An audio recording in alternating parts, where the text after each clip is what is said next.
Votre fiancé a mis quelque chose dans la nourriture de votre fils. Le cri a déchiré le restaurant de luxe comme un coup de feu.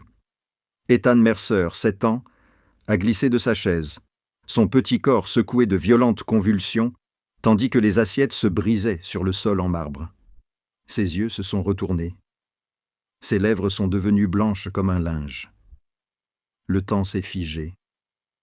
Alexander Mercer, l'homme le plus redouté de Chicago, celui dont le nom faisait trembler les hommes adultes, s'est effondré à genoux. Ses mains, celles-là même qui avaient signé des condamnations à mort sans sourciller, tremblaient désormais de manière incontrôlable alors qu'il soulevait le corps inerte de son fils. Il a appelé Ethan à plusieurs reprises, sans réponse. Autour d'eux, des cris étouffés ont parcouru la foule. Quelqu'un a crié. Quelqu'un a trébuché en arrière, horrifié. Et elle était là. Victoria Lane, sa fiancée, figée à côté de la table comme une statue sculptée dans la glace. Son visage était décoloré, ses mains tremblaient, mais pas à cause du choc, à cause de quelque chose de bien plus sombre. Alexander a lentement levé les yeux vers elle. À ce moment-là, l'amour, la confiance et la vie d'un enfant ne tenaient qu'à un souffle. Et la femme qui avait crié ces mots, elle n'était personne d'important. Juste une nounou, juste Olivia Hayes, celle qu'il avait licenciée 3 jours auparavant pour avoir porté exactement la même accusation. Avant de nous plonger plus profondément dans cette histoire, laissez un j'aime si vous êtes accrochés. Partagez ceci avec quelqu'un qui a besoin de l'entendre et abonnez-vous pour ne jamais manquer une autre histoire aussi puissante que celle-ci. Le restaurant sombra dans le chaos. Des cris éclatèrent de toutes parts. Des chaises ont été renversées. Des verres à vin se sont brisés. Quelqu'un a crié pour appeler le 911. Quelqu'un a hurlé et sangloté. Mais Alexander n'entendait rien de tout cela. Il n'entendait que les battements frénétiques de son propre cœur et le souffle faible et défaillant d'Ethan dans ses bras. Il s'est relevé d'un bond, a serré son fils contre sa poitrine et s'est mis à courir. Il a couru à travers la foule qui s'écartait pour lui laisser le passage. Il a couru devant des visages déformés par l'horreur. Il courut comme si l'enfer lui-même était à ses trousses. Il n'attendit personne. Il ne regarda personne.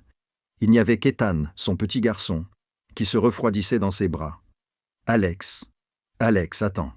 Victoria le poursuivit, le cliquetis aigu de ses talons hauts résonnant sauvagement sur le sol en marbre. Elle ment. Je ne ferai jamais de mal à Ethan. Alex, je te le jure. Mais Alexander ne s'arrêta pas. Il ne se retourna pas. Il se contenta de grogner un seul mot en passant devant Marcus, son garde du corps le plus fidèle. Retenez-la. Marcus n'eut pas besoin de se le faire répéter 2 fois. Il se plaça devant Victoria comme un mur d'acier. Victoria se heurta à sa poitrine, les yeux écarquillés de panique. « Lâchez-moi. Je suis sa fiancée. Vous n'avez pas le droit. Je ne fais que suivre les ordres. » « Mademoiselle Lane, » dit Marcus d'une voix glaciale. De l'autre côté du restaurant, 2 agents de sécurité retenaient Olivia fermement. Elle ne se débattait pas. Elle restait simplement là, le regard fixé sur Alexander et l'enfant, qui disparaissaient derrière la porte. Des larmes coulaient sur ses joues, mais pas de peur, de soulagement. Enfin, quelqu'un avait vu la vérité. Dehors, une ambulance géante déchirait la nuit. Les gyrophares rouges clignotaient, projetant des reflets brisés sur les façades vitrées des gratte-ciel. Alexander se précipita sur le trottoir, au moment où l'ambulance s'arrêtait dans un crissement de pneus. Les ambulanciers bondirent hors du véhicule et lui tendirent un brancard. « Posez l'enfant, monsieur. Vite !» Alexander allongea Ethan sur le brancard, les mains tremblantes.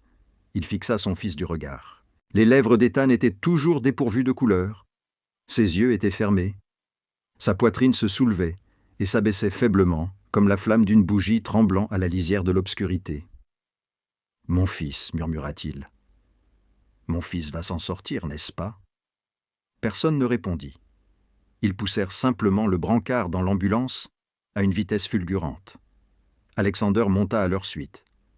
Mais avant que les portes ne se referment, il jeta un dernier regard en arrière. Il regarda vers le restaurant. Victoria luttait toujours contre Marcus, le visage déformé par la rage et la peur. Plus loin, Olivia se tenait entre les deux gardes de sécurité, et ses yeux croisèrent ceux d'Alexander. Pas de haine, pas de triomphe, seulement de la tristesse et la vérité. La porte de l'ambulance claqua. La sirène hurla. Le véhicule s'élança dans la nuit. Alexander s'assit à côté de son fils, serrant sa petite main qui se refroidissait à chaque seconde. 3 jours plus tôt, il avait confié sa vie à Victoria. 3 jours plus tôt, il avait chassé Olivia de chez lui, comme si elle était une ordure. À présent, tenant son petit garçon entre ses bras alors qu'il était à l'article de la mort, Alexander Mercer ne savait plus quoi croire. Mais pour comprendre comment tout cela était arrivé, il faut remonter le temps jusqu'au moment où les premières fissures ont commencé à apparaître. Il y a 5 ans, Alexander Mercer était un homme différent. Toujours puissant, toujours redouté. Mais quand il rentrait chez lui, il savait sourire. Il savait aimer. Il avait de la grâce. Grace Mercer n'était pas une femme qu'il avait choisie pour des raisons stratégiques ou pour en tirer profit. C'était la femme qui lui avait fait croire que même quelqu'un comme lui méritait le bonheur. Elle n'avait pas peur de son monde souterrain. Elle ne lui demandait pas de changer. Elle l'aimait simplement tel qu'il était. Et elle lui avait donné Ethan, un petit garçon dont les yeux ressemblaient tellement à ceux de sa mère que chaque trait et chaque contour la rappelaient. Puis vint la nuit fatidique. Un coup qu'Alexander pensait avoir sous contrôle. Un ennemi qu'il croyait avoir maîtrisé. Une balle tirée dans l'obscurité qui lui était destinée. Mais Grace se trouvait au mauvais endroit. Elle était juste à côté de lui. Sa main tenait la sienne. Sa bouche formait des mots dont il ne se souviendrait plus jamais. La balle lui transperça la poitrine avant qu'Alexander n'ait pu réagir. Elle tomba dans ses bras, le sang maculant la robe blanche qu'elle portait ce jour-là. Alexander hurla le nom de sa femme. Il pressa sa main sur la blessure, essayant d'arrêter le sang qui continuait de couler, mais en vain. Les yeux de Grace perdirent lentement leur éclat. Elle essaya de dire quelque chose, ses lèvres bougeant à peine, mais elle n'en avait plus la force. Elle se contenta de le regarder, puis regarda vers la maison où Ethan dormait, avant de fermer les yeux. Alexander garda le corps de sa femme dans ses bras pendant 1 heure entière. Le sang imprégna son costume coûteux, mais il ne lâcha pas prise. Il ne pouvait pas lâcher prise. Ce n'est que lorsque les pleurs d'Ethan se firent entendre depuis l'intérieur de la maison qu'il réalisa qu'il ne pouvait pas s'effondrer. Il avait encore une raison de vivre. Ethan n'avait alors que 2 ans. Trop jeune pour comprendre ce qu'était la mort, mais l'enfant ressentait son absence. Pendant des mois après les funérailles, Ethan pleurait sa mère dans son sommeil. Il se réveillait au milieu de la nuit, courait dans toute la maison, à la recherche de quelqu'un qui ne reviendrait jamais. Alexander ne savait pas quoi faire d'autre que prendre son fils dans ses bras et lui murmurer des promesses qu'il n'était pas sûr de pouvoir tenir. « Je suis là. Je ne te quitterai pas. Je te protégerai. » Et il t'a tenu cette promesse, quel qu'en soit le prix. À partir de ce jour, Alexander Mercer est devenu plus impitoyable que jamais avec le monde extérieur. Il ne faisait plus preuve de pitié, n'offrait plus son pardon. Quiconque osait menacer son empire disparaissait sans laisser de traces. À 37 ans, il contrôlait la moitié de Chicago dans l'ombre. Jeux d'argent, immobilier, raquettes. Le nom d'Alexander Mercer suffisait à faire baisser la tête même aux hommes les plus endurcis. Mais lorsqu'il rentrait chez lui, tout ce pouvoir s'évanouissait. Dans cette immense demeure, il n'était qu'un père. Chaque matin, il se levait avant l'aube, non pas pour ses affaires, mais parce qu'Ethan aimait les œufs préparés par son père. Il nouait lui-même la cravate de son fils avant chaque journée d'école, même si des dizaines de domestiques attendirent devant la porte. Il annulait des réunions à $1 million pour assister au récital de musique de son fils. Un jour, Ethan l'avait regardé avec ses yeux clairs et sans défense et lui avait demandé « Papa, pourquoi tu dois tout faire tout seul ?» Alexander avait souri, mais son cœur s'était serré, car il y avait eu autrefois quelqu'un à ses côtés. Il y avait eu autrefois une autre paire de mains qui préparait le petit déjeuner avec lui. Il y avait eu autrefois un autre rire qui remplissait cette cuisine. Maintenant, il n'y avait plus que le silence et Ethan.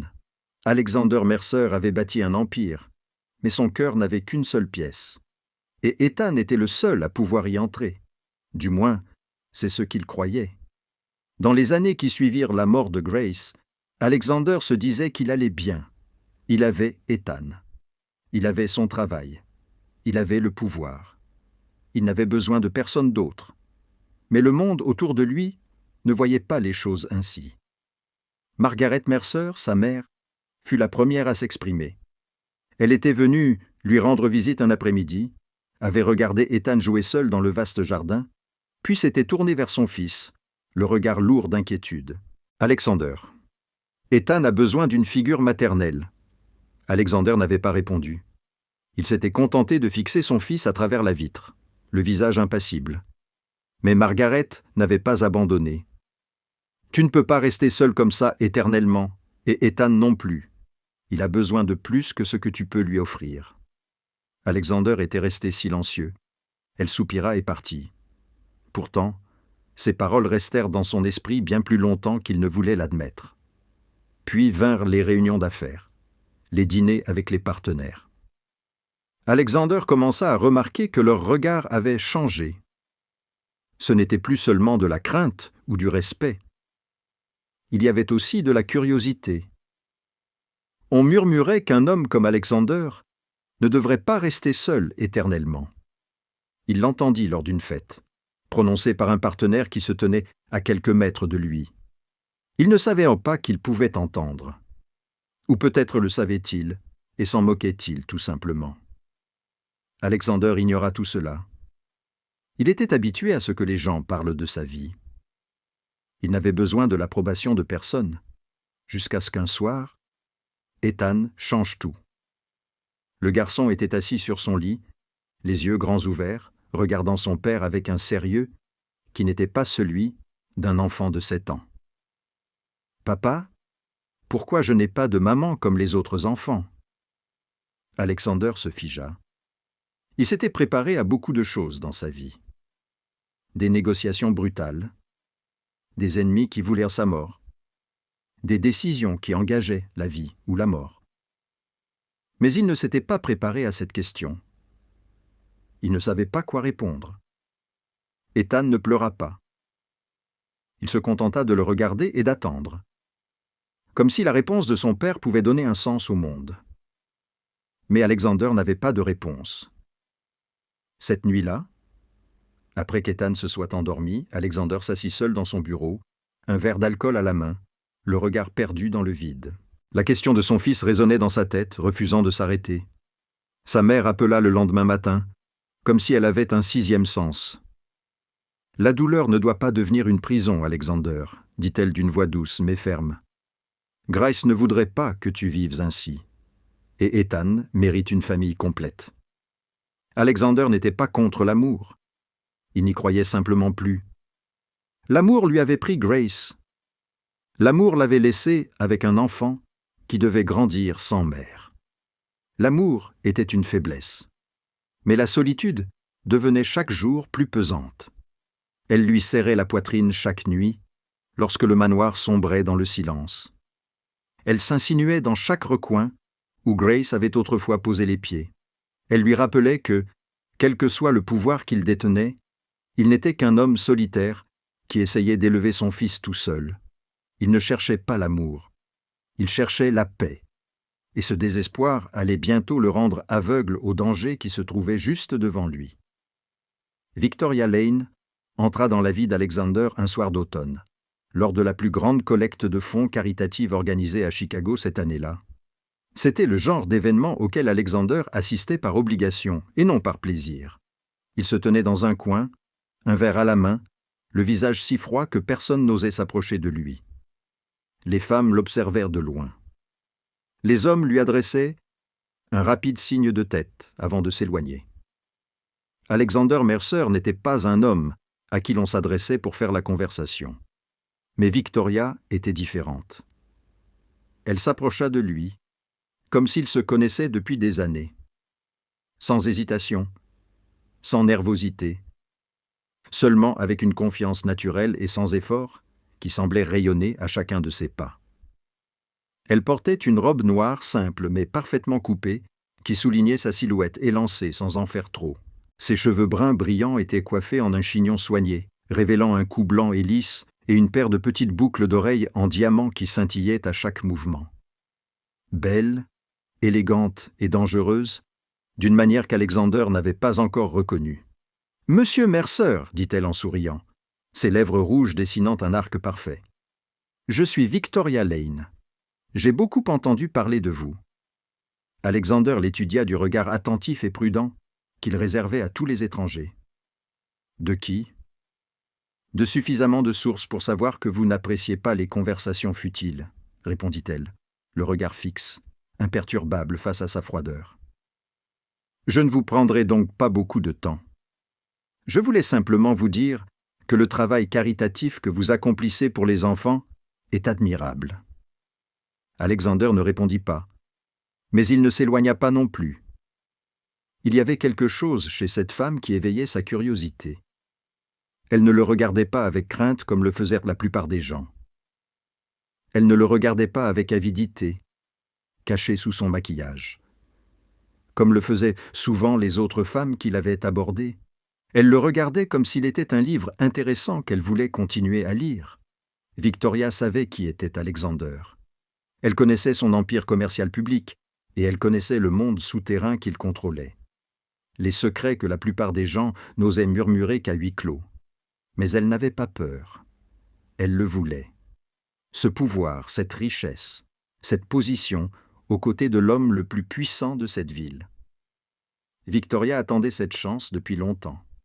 « Vous avez un enfant, n'est-ce pas ?» demanda-t-elle d'une voix douce, comme s'il ne s'agissait que d'une simple curiosité. « Un petit garçon, si je ne me trompe pas, Ethan, » répondit Alexander, la voix légèrement adoucie lorsqu'il prononça le nom de son fils. « Il a 7 ans. Les enfants sont merveilleux, » murmura Victoria en souriant comme si elle se souvenait de quelque chose de lointain. « J'adore les enfants. Ils sont honnêtes. Ils ne savent pas faire semblant. » Ces mots touchèrent Alexander d'une manière qu'il n'avait pas prévue. Tant de femmes l'avaient approché au fil des ans, et toutes lui avaient posé des questions sur son travail, son argent, ses voyages extravagants. Aucune n'avait d'abord demandé des nouvelles d'Ethan. « Avez-vous des enfants ?» demanda-t-il pour la première fois, véritablement curieux à son sujet. « Pas encore », répondit Victoria en secouant doucement la tête. « Mais j'ai toujours voulu fonder une famille. Une vraie famille. » Ils discutèrent encore quelques minutes avant que Victoria ne s'excuse avec une grâce polie. Elle ne lui demanda pas son numéro. Elle ne suggéra pas de se revoir. Elle ne laissa aucun signe indiquant qu'elle attendait quelque chose de lui. Et c'est surtout cela qui fit qu'Alexander pensa à elle pendant toute la semaine qui suivit. C'est lui qui fit le premier pas. Il l'invita à dîner. Victoria accepta, mais elle ne semblait pas particulièrement enthousiaste. Ils commencèrent à se fréquenter lentement, prudemment. De longs dîners, des conversations sur les livres, l'art, la vie. Victoria ne lui posait jamais de questions sur son travail. Elle ne lui demandait pas de cadeaux coûteux. Elle se contentait d'écouter et d'attendre. Sa patience poussa Alexander à baisser peu à peu sa garde. Après tant d'années de solitude, il croyait enfin avoir rencontré une femme qui le comprenait. Du moins, c'est ce qu'il pensait. Elle était tout ce dont il avait besoin selon lui. Patiente, élégante, compréhensive. Mais les prédateurs les plus dangereux sont ceux qui savent attendre. Après 3 mois de relation, Alexander a décidé qu'il était temps de présenter Victoria à Ethan. C'était une décision qu'il avait mûrement réfléchie. Ethan était tout pour lui, et toute femme qui voulait entrer dans la vie d'Alexander devait d'abord être acceptée par son fils. Victoria est venue à la maison un samedi après-midi. Elle portait une robe couleur crème, un maquillage naturel et tenait un petit paquet cadeau emballé avec soin. Ni trop voyant, ni trop sophistiqué, parfait dans les moindres détails, comme si elle avait calculé avec précision l'image qu'elle voulait donner. Ethan se tenait derrière la jambe de son père, les yeux écarquillés, fixant cette femme inconnue avec un mélange de curiosité et de prudence, propre à un enfant habitué à n'être qu'à 2. Victoria ne se précipita pas. Elle s'agenouilla lentement, s'abaissant à la hauteur des yeux du garçon, un doux sourire fleurissant sur ses lèvres. « Bonjour. Tu dois être Ethan, n'est-ce pas? Ton père parle tout le temps de toi. » Ethan ne répondit pas tout de suite. Il l'observait. Son regard balayant chaque trait du visage de Victoria, comme s'il essayait de lire quelque chose de caché sous la surface. Alexander se tenait à côté de lui, souriant, encourageant. Il pensait que son fils était simplement timide. Il ne se rendait pas compte qu'il s'agissait d'un mécanisme d'autoprotection. « Tu es jolie », dit finalement Ethan, d'une voix faible mais claire. Victoria rayonna. « Merci, mon chéri. C'est très gentil. Mais tes yeux semblent vraiment tristes. » Le garçon continua coupant court à ses paroles. Le sourire de Victoria se figea pendant une fraction de seconde. Ce ne fut qu'un bref instant, mais suffisamment long pour que ses yeux deviennent froids comme la glace. Puis, aussitôt, elle se ressaisit et son rire léger retentit à nouveau. « Tu es très perspicace. C'est peut-être parce que je ne t'ai jamais rencontré auparavant. Alors je suis un peu nerveuse. » Alexander ne vit pas ce moment. Il ne vit qu'une femme douce, essayant de créer un lien avec son fils. Il ne vit que la perfection qu'il recherchait. Mais quelqu'un d'autre l'a vu. Olivia Hayes se tenait dans un coin de la pièce, silencieuse comme une ombre, âgée de 27 ans. Elle était la nounou d'Ethan depuis 2 ans, depuis que le garçon avait 5 ans. Elle n'était pas d'une beauté éblouissante comme Victoria. Elle n'avait pas de robe coûteuse ni de bijoux en diamant. Elle n'avait que des yeux qui savaient observer et un cœur qui savait aimer l'enfant dont elle s'occupait tous les jours. Et ses yeux voyaient ce qu'Alexander ne voyait pas. Le sourire de Victoria n'atteignait pas ses yeux. Lorsqu'elle s'agenouillait devant Ethan, son regard ne s'adouciait pas comme celui de quelqu'un qui aime vraiment les enfants. Il y avait quelque chose dans ses gestes, dans sa voix, qui mettait Olivia mal à l'aise. Trop parfait, trop poli, comme si tout avait été répété. Il y a quelque chose qui cloche dans sa gentillesse, pensa Olivia, en regardant Victoria placer le paquet cadeau dans les mains d'Ethan. Cela ressemble plus à une performance qu'à de la sincérité. Mais Olivia n'avait pas le droit de parler. Elle n'était qu'une employée. Une nounou sans nom, sans statut, sans pouvoir, sans place à table. Qui la croirait? Qui l'écouterait? Certainement pas Alexander Mercer. L'homme qui regardait Victoria comme quelqu'un qui venait de trouver une oasis dans le désert. Olivia resta donc silencieuse. Elle ravala son malaise et resta dans l'ombre observant. Une enfant avait senti que quelque chose n'allait pas. Une nounou avait vu que quelque chose n'allait pas.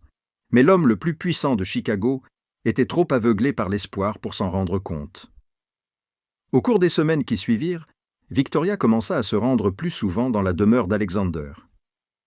Elle venait les après-midi du week-end, restait pour le dîner, parfois jusque tard dans la nuit pour regarder des films avec le père et le fils.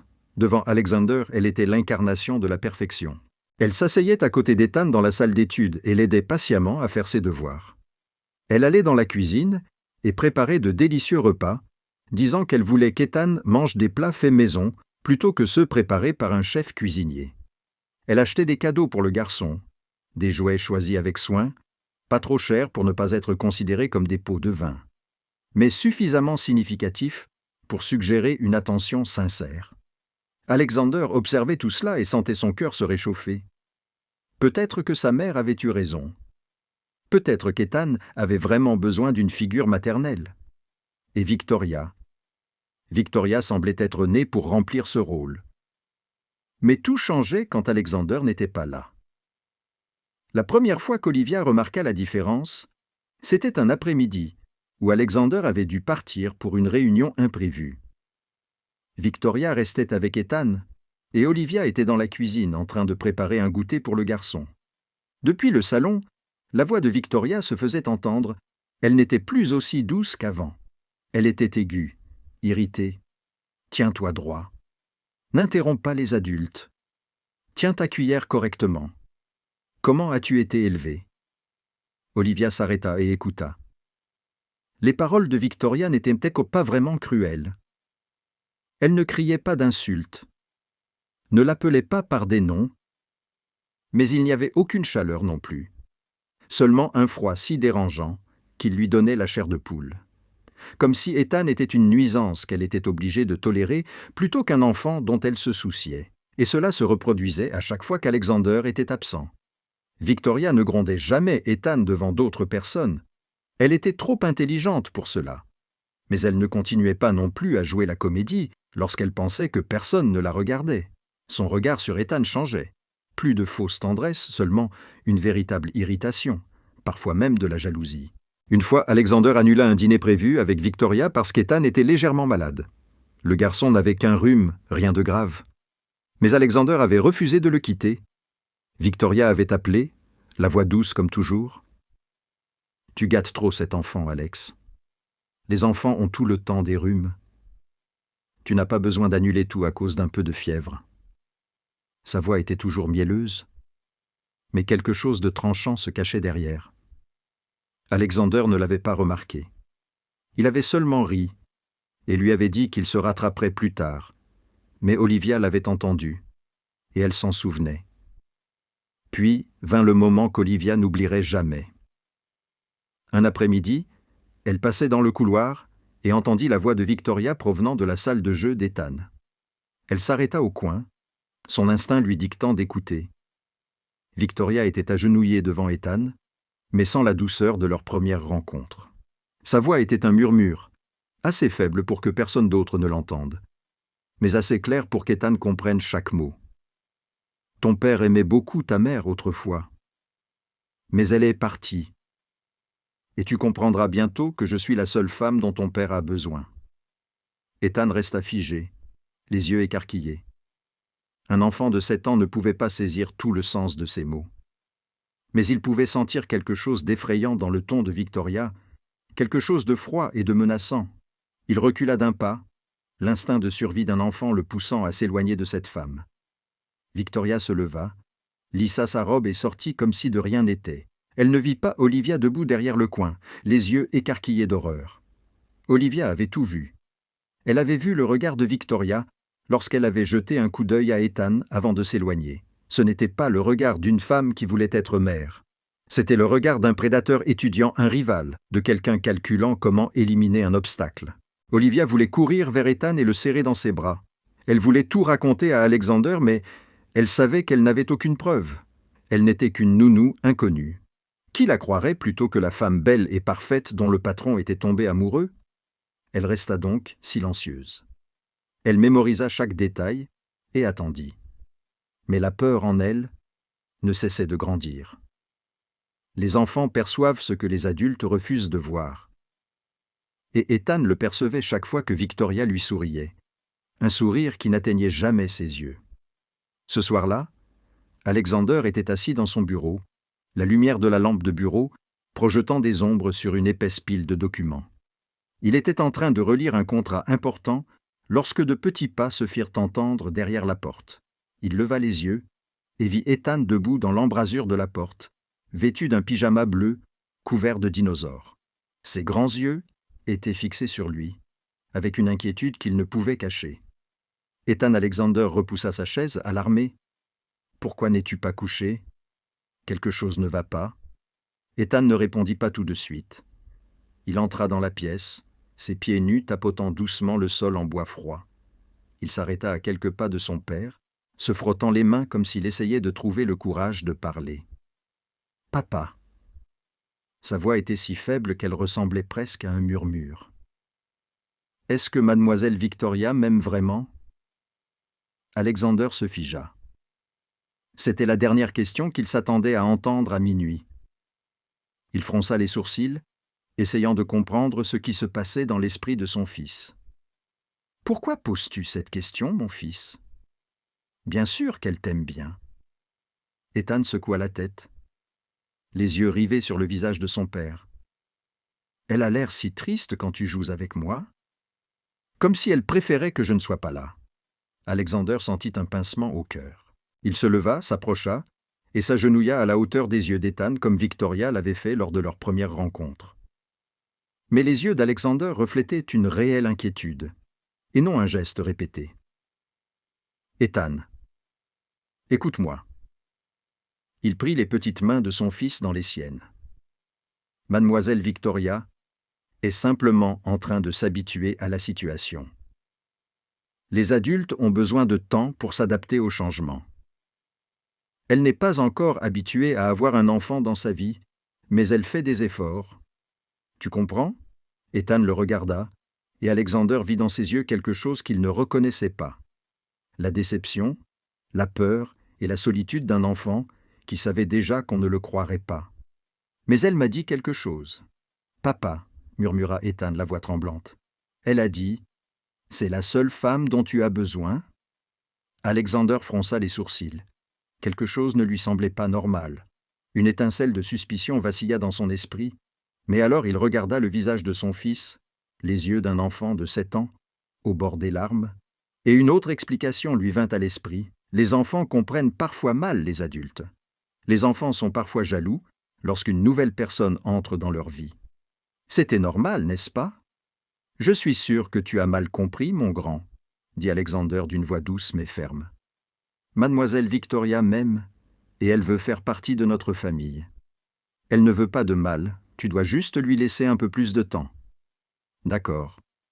Ethan le fixa du regard, et à ce moment-là, le garçon comprit que ses paroles ne seraient pas crues.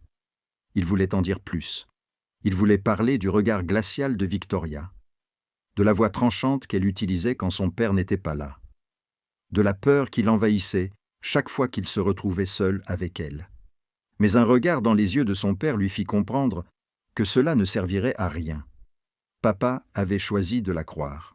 « Oui, monsieur. Je comprends, » dit Ethan si doucement qu'il était presque impossible de l'entendre. Alexander sourit, le prit dans ses bras et l'embrassa sur le front. « Bon garçon. Maintenant, va dormir. Il est tard. Je t'aime. »« Je t'aime aussi, » répondit Ethan, mais la chaleur avait disparu de sa voix. Le garçon se retourna et sortit, sa petite silhouette s'évanouissant dans l'obscurité du couloir. Alexander le regarda partir, un léger malaise le traversant, puis il s'en débarrassa et se dit qu'il réfléchissait trop. Victoria était une femme merveilleuse. Elle serait la mère parfaite pour Ethan. Tout irait bien. Il retourna à son bureau, reprenant le travail qu'il avait laissé inachevé, sans savoir que quelques pièces plus loin, son fils était allongé dans son lit, serrant son oreiller et pleurant en silence. Les larmes d'un enfant de 7 ans qui savait qu'il n'avait personne pour le protéger, personne pour le croire, personne pour l'écouter. Alexander ne le voyait pas. Il n'entendait pas les sanglots étouffés dans l'oreiller. Il ne ressentait pas la peur qui grandissait dans le petit cœur de son enfant, car il avait préféré le réconfort d'une illusion à la vérité. Un enfant avait dit la vérité. Un père avait préféré le réconfort au courage. Et ce choix lui avait presque tout coûté. 8 mois après leur première rencontre au gala de charité, Alexander décida de demander Victoria en mariage. Il n'organisa pas le grand spectacle auquel on aurait pu s'attendre de la part de l'homme le plus riche de Chicago. Il n'y avait pas d'hélicoptère dispersant des pétales de rose, pas d'orchestre symphonique, pas de foule qui regardait et applaudissait, juste eux deux dans la salle à manger, privés d'un restaurant tranquille, la lumière vacillante des bougies sur la table et un écrin de velours rouge contenant un diamant qui captait chaque reflet de lumière. Alexander n'était pas doué pour les mots fleuris. Il a simplement regardé Victoria dans les yeux et lui a dit qu'il voulait qu'elle fasse partie de sa vie, de sa famille, de celle d'Ethan. Victoria a pleuré. Des larmes ont coulé sur ses joues impeccables et elle a hoché la tête, murmurant son « oui » à travers ses larmes. Alexander a glissé la bague à son doigt et a senti son cœur s'apaiser pour la première fois depuis des années. Il avait trouvé la femme qui l'aiderait à fonder une nouvelle famille. Il avait trouvé une mère pour Ethan. Le lendemain, ils annoncèrent la nouvelle à Ethan. Alexander s'assit à côté de son fils, Victoria se tenait près de lui, le sourire radieux, la bague en diamant scintillant à son annulaire gauche. « Mon fils, j'ai quelque chose à te dire, » dit Alexander en prenant la main d'Ethan. « Mademoiselle Victoria et moi allons nous marier. Elle va devenir ta nouvelle mère. » Ethan regarda son père, puis Victoria, puis la bague à sa main. Il resta silencieux pendant plusieurs longues secondes douloureuses. Puis il applaudit doucement, poliment, comme un invité à qui l'on a appris à applaudir après un spectacle, même s'il ne l'a pas vraiment apprécié. « Félicitations, papa. »« Félicitations, mademoiselle Victoria, » dit-il d'une voix neutre, ni heureuse ni triste, mais ses yeux cherchaient quelqu'un d'autre dans la pièce. Et lorsque son regard se posa sur Olivia, debout dans un coin, Alexander ne vit pas la douleur qui s'y reflétait. Il ne vit qu'un enfant acceptant lentement sa nouvelle famille. Ce soir-là, après le départ de Victoria, alors qu'Alexander travaillait dans son bureau privé, Ethan se glissa dans la chambre d'Olivia. Il se tenait dans l'embrasure de la porte, les yeux rougis comme s'il avait pleuré. « Mademoiselle Olivia », sa voix tremblait. « Quand elle deviendra ma maman, tu vas partir ?» Olivia s'agenouilla et prit les petites mains qui tremblèrent de froid. Son cœur se serra lorsqu'elle regarda dans ses yeux effrayés. « Je serai toujours là pour toi, Ethan. Toujours. Je te le promets. » Ethan se jeta dans ses bras, s'accrochant à elle comme s'il avait peur qu'elle disparaisse. Olivia le serra contre elle, les yeux brûlants. Elle ne savait pas que juste derrière la porte entr'ouverte, Victoria se tenait dans l'obscurité. Elle avait tout entendu. Et ses yeux, ceux qu'Ethan trouvait toujours tristes, étaient désormais assombris par quelque chose de bien plus dangereux. La bague était à son doigt. Le mariage était en cours de préparation. Victoria avait enfin obtenu ce qu'elle voulait, ou presque. Il ne restait plus qu'un petit obstacle à éliminer. Après les fiançailles, Victoria commença à changer d'approche. Elle ne venait plus seulement le week-end. Elle se mit à séjourner plus souvent au manoir, s'immisçant dans tous les aspects de la vie familiale. Et la première chose qu'elle suggéra fut d'être celle qui cuisinerait pour Ethan. Un matin, elle dit à Alexander, d'une voix douce et pleine d'affection, qu'elle voulait s'occuper de l'enfant. Elle dit qu'elle voulait devenir une vraie mère, pas seulement une femme portant une bague de fiançailles, et qu'elle voulait qu'Ethan ressente son amour à travers chaque repas qu'elle préparerait de ses propres mains. Alexander la regarda, le cœur gonflé d'émotion. C'était exactement ce qu'il avait toujours voulu. Une femme qui ne l'aimait pas seulement lui, mais qui aimait aussi son fils. Une femme prête à endosser le rôle de mère avec un dévouement total. Il lui dit qu'elle était merveilleuse, l'embrassa sur le front et lui dit qu'il savait qu'il avait choisi la bonne personne. Victoria sourit, mais lorsqu'Alexander se détourna, le sourire disparut sans laisser de traces. À partir de ce moment-là, Victoria commença à préparer des repas spéciaux pour Ethan. Elle se rendait tous les jours dans la cuisine et préparait chaque plat elle-même avec une minutie presque étrange. Elle ne laissait personne d'autre intervenir, ni le chef, ni le personnel de maison. Même Olivia était exclue de la cuisine lorsque Victoria cuisinait pour Ethan. Victoria expliquait qu'elle voulait que ce soit son cadeau personnel à l'enfant. Un lien entre mère et fils.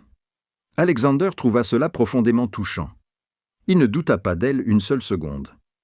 Puis Ethan commença à tomber malade. Au début, les symptômes étaient légers. Il se plaignait d'épuisement l'après-midi. Il ne voulait plus jouer comme avant. Puis vinrent les nausées, les maux d'estomac. Certaines nuits, Ethan se réveillait en souffrant. Des larmes coulaient sur ses joues, alors qu'il essayait de ne pas crier pour ne pas déranger son père. Alexander s'inquiéta. Il appela le docteur Coleman, le médecin privé de la famille, pour qu'il examine Ethan. Le docteur Coleman s'occupait du garçon depuis qu'il était petit. C'était un homme de confiance avec des années d'expérience. Il examina Ethan avec soin, effectua quelques tests de base, puis donna son avis. Il dit à Alexander d'une voix apaisante qu'il s'agissait probablement d'un stress psychologique. Il expliqua que les enfants étaient très sensibles aux changements dans la famille et que les fiançailles, la présence d'une nouvelle femme sur le point de devenir mère, tout cela pouvait affecter l'esprit d'un enfant. Il conseilla du repos et une surveillance continue. Alexander expira sans s'être rendu compte qu'il retenait son souffle. Il croyait le médecin. Il voulait croire que tout irait bien, que son fils avait simplement besoin de temps pour s'adapter. Mais Olivia n'y croyait pas. Elle avait observé suffisamment longtemps pour remarquer ce que personne d'autre ne voyait. Elle avait compris que les symptômes d'Ethan n'apparaissaient pas au hasard. Ils suivaient un schéma effrayant, chaque fois que Victoria cuisinait pour Ethan. Quelques heures plus tard, le garçon commençait à présenter des symptômes: fatigue, nausées, maux d'estomac. Mais les jours où Victoria ne cuisinait pas, Quand Ethan mangeait des plats préparés par le chef ou par Olivia elle-même, il était en parfaite santé. Olivia a commencé à prendre des notes en secret. Elle acheta un petit carnet, le cacha dans sa chambre et chaque jour, elle notait tous les détails. La date, l'heure à laquelle il avait mangé, le plat préparé par Victoria, le moment où les symptômes avaient recommencé, leur gravité et le temps qu'il lui avait fallu pour se remettre. Au bout de 2 semaines, elle regarda les pages et vit une image suffisamment claire pour lui glacer le sang. Il n'y avait aucune exception. Chaque fois que Victoria cuisinait, Ethan tombait malade. Chaque fois que Victoria ne cuisinait pas, Ethan allait bien. Le schéma était si parfait qu'il ne pouvait s'agir d'une coïncidence. Olivia était assise seule dans sa chambre, le carnet entre les mains, et sentait la peur envahir son corps. Elle savait qui était Victoria. Elle savait à quoi elle était confrontée. Victoria était la fiancée d'Alexander Mercer, l'homme le plus puissant de Chicago. Elle était protégée par son amour, par sa confiance absolue. Et Olivia, elle n'était qu'une nounou sans nom, sans pouvoir, sans statut, sans personne pour la protéger. Si elle parlait et que personne ne la croyait, elle perdrait son emploi. Pire encore, elle savait que le monde d'Alexander Mercer n'était pas un endroit où les faibles pouvaient défier les puissants et s'en sortir indemnes. Puis elle pensa à Ethan, un enfant de 7 ans qui pâlissait de jour en jour, dont les yeux perdaient leur éclat, dont le sourire disparaissait lentement, un enfant qui s'était accroché à elle et lui avait demandé si elle allait partir. Un enfant qui lui avait fait confiance alors qu'il n'avait personne d'autre à qui se fier. Olivia ferma les yeux et des larmes tombèrent sur les pages écrites. Elle ne pouvait pas rester silencieuse. Même si cela lui coûtait tout, elle ne pouvait pas rester les bras croisés et regarder un enfant innocent se faire tuer lentement sous ses yeux. Olivia n'avait aucun pouvoir, aucune position, personne pour la protéger. Elle n'avait qu'un cahier rempli de chiffres et de dates, et une conscience qui ne voulait pas se taire. Olivia savait qu'elle jouait le tout pour le tout lorsqu'elle décida de demander un entretien privé avec Alexander. Elle se tenait devant la porte du bureau de son employeur, le cœur battant à tout rompre dans sa poitrine, les mains serrées autour du cahier si fort que ses jointures étaient devenues blanches. Elle prit une longue inspiration et frappa. « Entrez !» La voix d'Alexander résonna de l'intérieur, froide et autoritaire comme toujours. Olivia entra, avec l'impression de pénétrer dans la tanière du lion. Alexander était assis derrière son bureau en chêne foncé, le regard perçant fixé sur elle, irrité d'être interrompu. « Qu'y a-t-il » ? « Faites vite, je suis occupé. » Olivia déglutit, s'efforçant de ne pas laisser sa voix trembler. « Monsieur Mercer, j'ai quelque chose d'important à vous dire au sujet d'Ethan. » Au nom de son fils, Alexander leva les yeux, son attention se concentrant soudainement.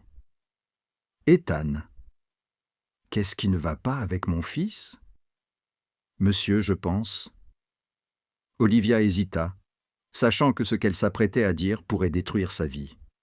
Mais l'image d'Ethan, pâle dans son lit, lui revint à l'esprit, et elle se força à continuer. « Je pense qu'Ethan est en train d'être empoisonné. » Le silence envahit la pièce. Alexander se leva d'un bond, le visage figé pendant un instant. Puis sa colère explosa. « Qu'est-ce que vous venez de dire ?» Sa voix grondait comme le tonnerre. « J'ai dit, je pense que quelqu'un empoisonne votre fils. » Olivia tint bon, même si ses jambes tremblaient. « Et je pense que cette personne est mademoiselle Victoria. » Alexander contourna le bureau à grands pas, ses pas lourds, pleins de menaces. « Vous osez accuser ma fiancée ? Sur quelle base ? Qui êtes-vous pour dire une chose pareille ? J'ai des preuves. » Olivia leva le cahier, les mains tremblantes, au point qu'elle pouvait à peine le tenir. « J'ai tout noté. Chaque fois que mademoiselle Victoria cuisine pour Ethan, quelques heures plus tard, il présente des symptômes. Nausées, maux d'estomac, fatigue. Mais les jours où elle ne cuisine pas, Ethan va très bien. Il n'y a pas une seule exception, monsieur.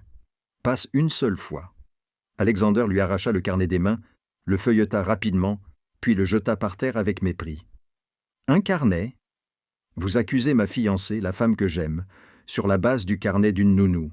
J'ai vu d'autres choses, monsieur Mercer.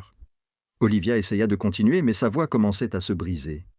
La façon dont elle regarde Ethan quand vous n'êtes pas là. La façon dont elle lui parle. Elle n'aime pas votre fils, elle le déteste. Elle le considère comme un obstacle qu'il faut éliminer.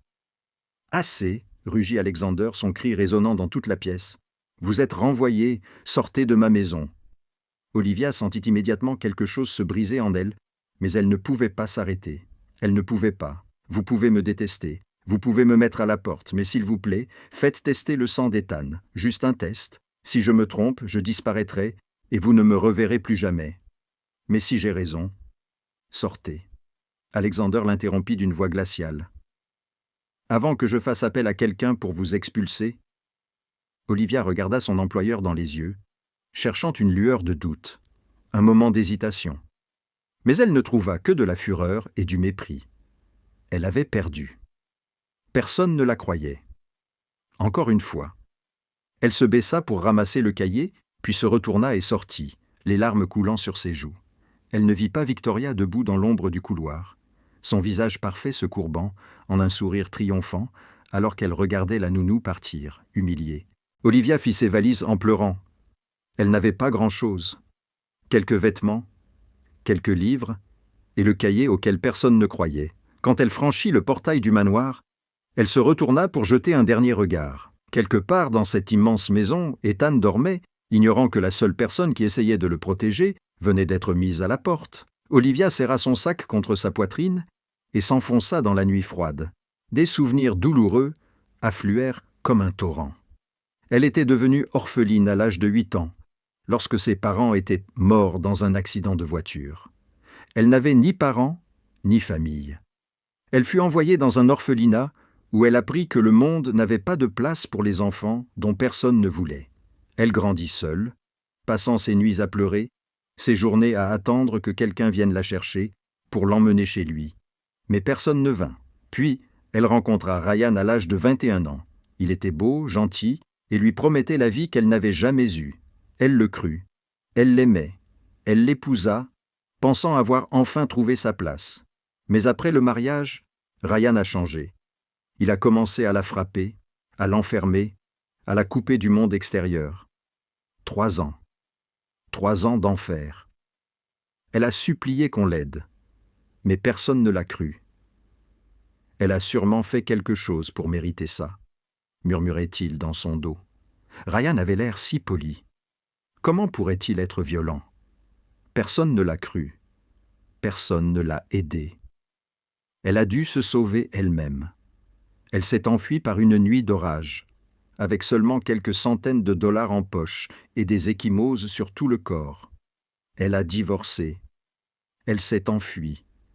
Elle vivait dans la peur que Ryan la retrouve. Si seulement quelqu'un m'avait cru à l'époque. Olivia murmura dans la nuit, les larmes se mêlant au vent froid.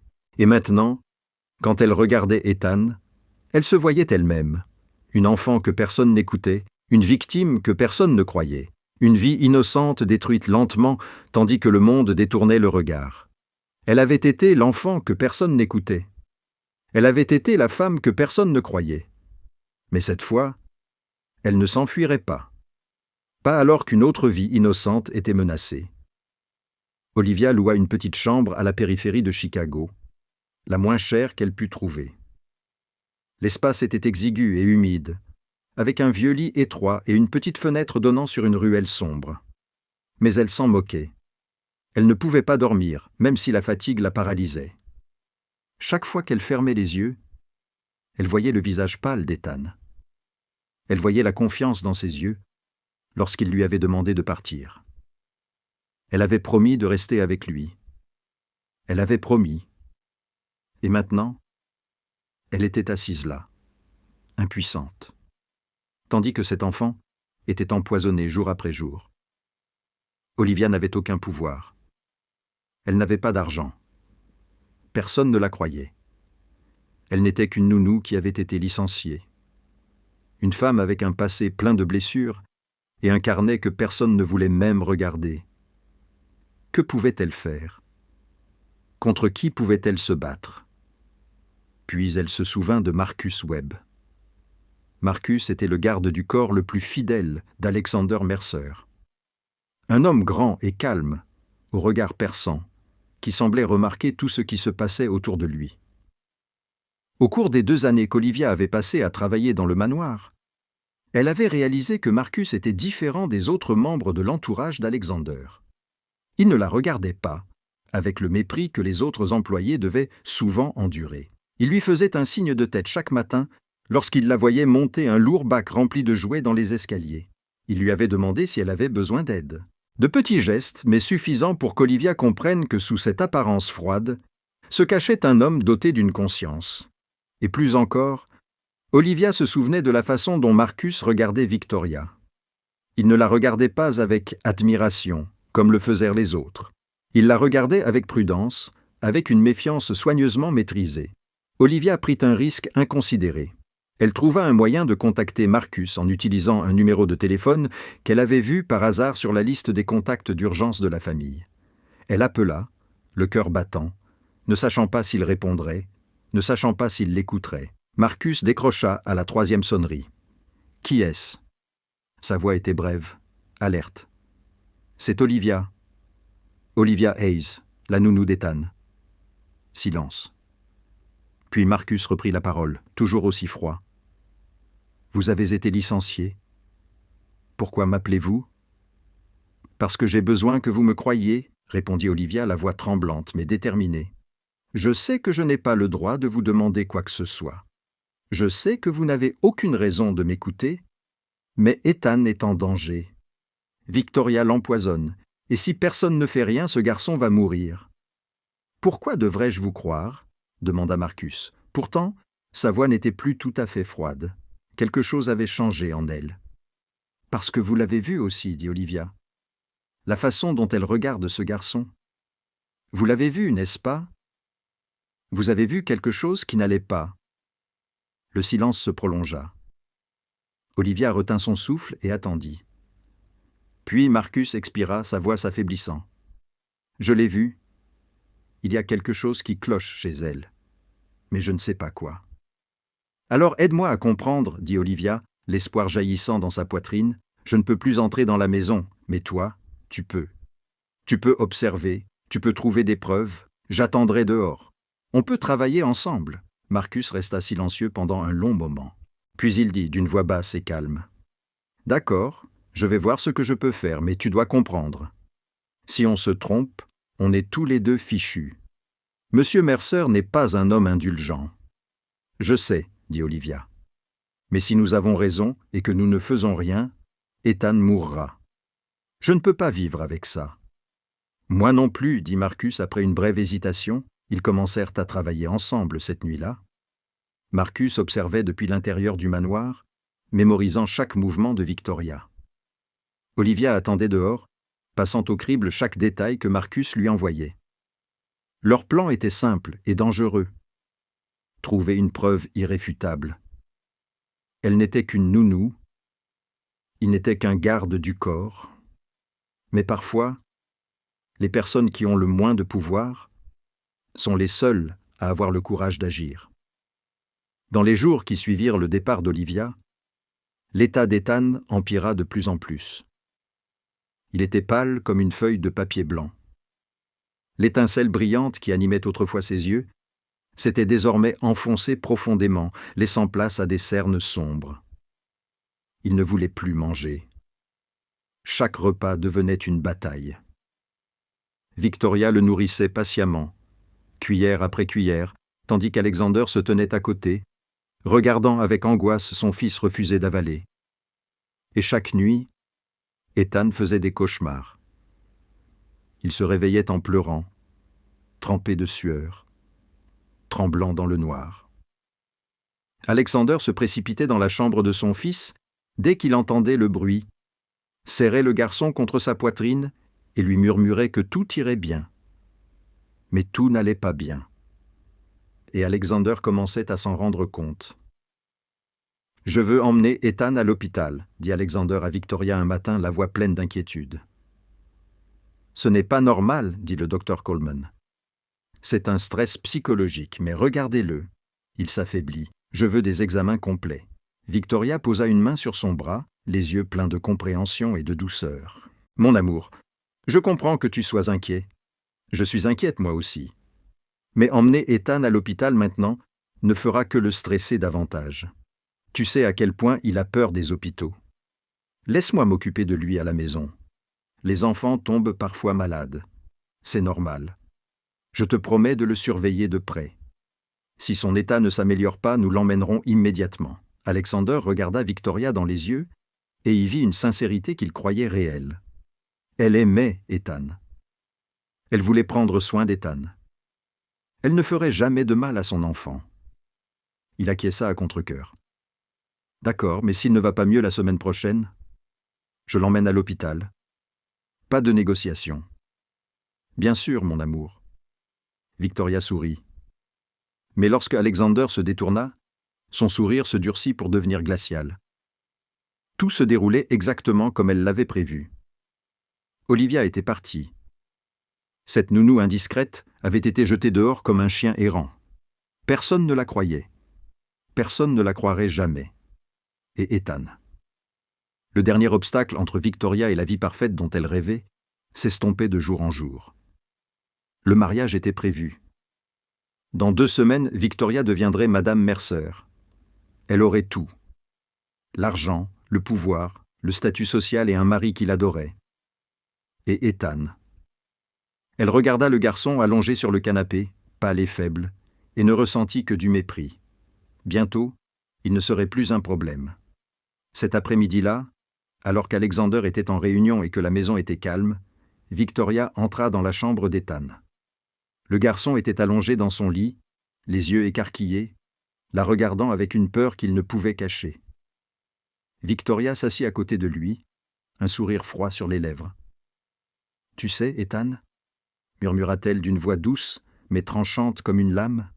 « Bientôt, il n'y aura plus que moi et ton père. Juste nous deux.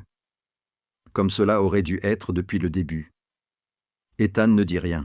Il se contenta de la fixer, les larmes brillant dans ses yeux, recroquevillé comme s'il pouvait disparaître sous la couverture. Victoria se leva, lissa sa robe et quitta la pièce avec la satisfaction de quelqu'un qui tient déjà la victoire entre ses mains. Cette nuit-là, Alexander se réveilla en entendant des pleurs, pas des sanglots bruyants, mais un son étouffé, comme si celui qui pleurait essayait de se retenir et n'y parvenait pas. Il se précipita dans la chambre d'Ethan et trouva son fils recroquevillé sur le lit, les larmes imprégnant l'oreiller, sa bouche murmurant des mots entrecoupés.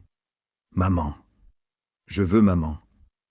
Ma vraie maman. » Alexander sentit son cœur se briser. Il grimpa sur le lit et prit son fils dans ses bras, caressant ses cheveux humides de sueur. « Je suis là, mon fils. Je suis là. » Ethan enfouit son visage contre la poitrine de son père. Les pleurs s'estompèrent lentement. Alexander le serra dans ses bras toute la nuit, sans dormir, se contentant de regarder le petit visage d'Ethan et de se demander ce qu'il avait fait de mal. Il ne savait pas que la mère qu'Ethan appelait n'était pas Victoria. Le garçon appelait Grace, sa vraie mère, décédée 5 ans auparavant. Le garçon appelait Olivia, la nounou qu'il avait aimée comme son propre enfant et qui avait été renvoyée pour avoir osé dire la vérité. Quand Alexander finit par s'endormir, épuisé, Ethan était toujours éveillé. Le garçon regarda le visage de son père à la lueur de la lune qui filtrait à travers la fenêtre et murmura si doucement que seule l'obscurité pouvait l'entendre. « Papa, crois-moi s'il te plaît, s'il te plaît. » Mais Alexander ne l'entendit pas.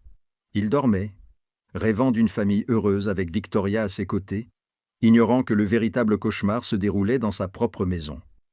Le mariage était dans 2 semaines. Ethan s'affaiblissait. Victoria était en train de gagner et Alexander Mercer n'avait aucune idée qu'il était sur le point de tout perdre. Marcus savait qu'il risquait sa vie dès l'instant où il avait décidé de se glisser dans la chambre de Victoria. En tant que garde du corps le plus fidèle d'Alexander Mercer, il comprenait mieux que quiconque ce qui arrivait aux personnes qui trahissaient leur employeur.